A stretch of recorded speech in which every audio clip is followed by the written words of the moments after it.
নমস্কার, কেমন আছেন সবাই? আমি সঞ্চিতা।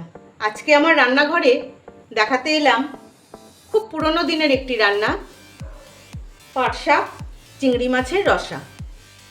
প্রথমেই আমি কিছু পাট শাক, এক আটি পাট শাক ভালো করে বেছে ধুয়ে কেটে নিয়েছি। পাট শাকটা আমি পুরোটা কেটে ফেলার পর মনে হলো যে আমার দেখাতে হবে, তাই একটা পাকা পাট শাক ছিল, সেটা দিয়েই আমি দেখাচ্ছি। এই যে পাট শাকের পাতাটা এইভাবে ধরে এই শীটটাকে প্রথমে ফেলে দিতে হয়। এই যে এই শীটটা থাকলে শাকটা কিন্তু খুব শক্ত লাগে খেতে, অত ভালো লাগে না। এই যে এটা আমি নেব না, কারণ এটা আমি ফেলেই দিয়েছিলাম দেখানোর জন্য।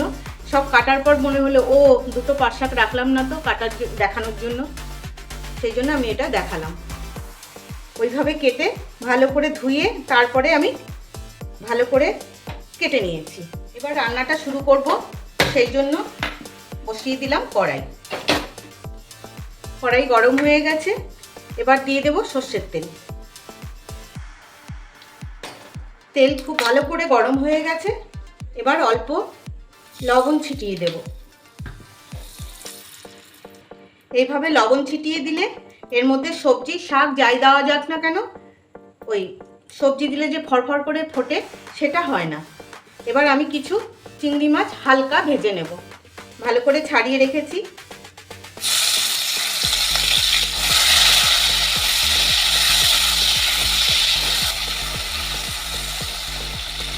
হালকা ভেজে নিয়েছি, এবার তুলে নেব।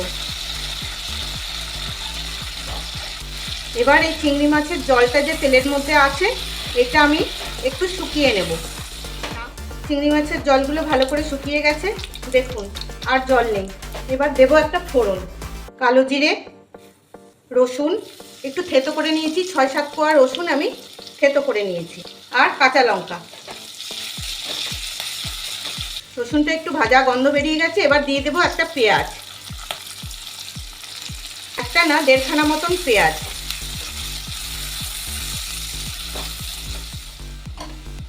কাঁচা লঙ্কাটা আমি তুলে নিচ্ছি, না হলে বেশি ঝাল হয়ে যাবে।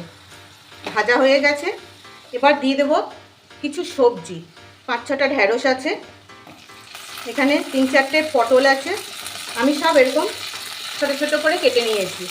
একটু গাঁটি কচু আছে দুটো, একটা বেগুন, আর অল্প একটু মিষ্টি কুমড়ো।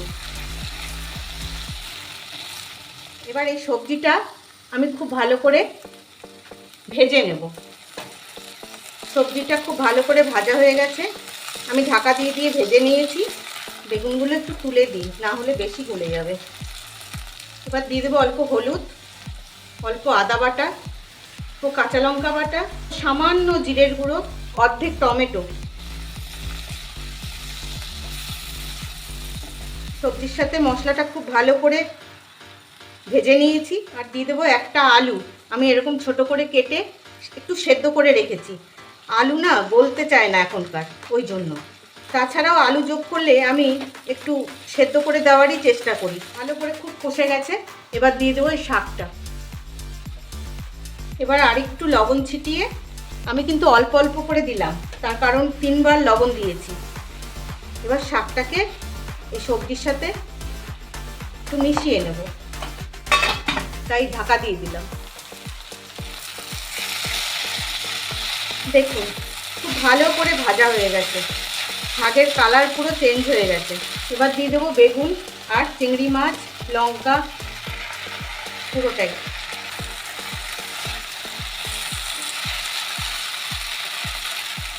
এবার আরেকটু ভেজে নেব। এবার দেবো সামান্য চিনি। সব সেদ্ধ হয়ে গেছে, শাকও একদম ভাজা ভাজা হয়ে গেছে। এই অবস্থাতেও কিন্তু খাওয়া যায় বন্ধুরা, এটাও খেতে দুর্দান্ত লাগে শুকনো শুকনো, কিন্তু আমি একটু ঝোল করব, তাই দিয়ে দিলাম গরম জল।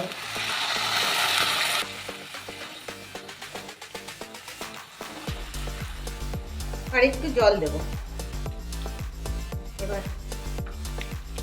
এবার মিনিট 5 এটাকে মিডিয়াম আঁচে সেদ্ধ হতে দেবো। ঝোল পুরো টেনে গেছে, এবার অল্প একটু চালের গুঁড়ো ছড়িয়ে দেব, সুন্দর গন্ধ বেরোচ্ছে না। এবার দেবো অল্প একটু গরম মশলা, আর দেবো 2 কাঁচা লঙ্কা। আপনারা চাইলে চিড়ে দিতে পারেন, আমি আর ঝাল বাড়ালাম না তাই গোটা দিলাম। আর দিলাম একটু ঘি। এবার এটাকে নেড়ে গ্যাস অফ করে ঢেকে রেখে দেবো 5 মিনিট। তাহলে ঘি, কাঁচা লঙ্কা সব ফ্লেভারটা বেরিয়ে যাবে। তৈরি হয়ে গেল পাট শাক চিংড়ির রসা। কেমন লাগলো জানাবেন, ভালো লাগলে কিন্তু অবশ্যই জানাবেন। তবে আজকের মতন আসি, ভালো থাকবেন সবাই।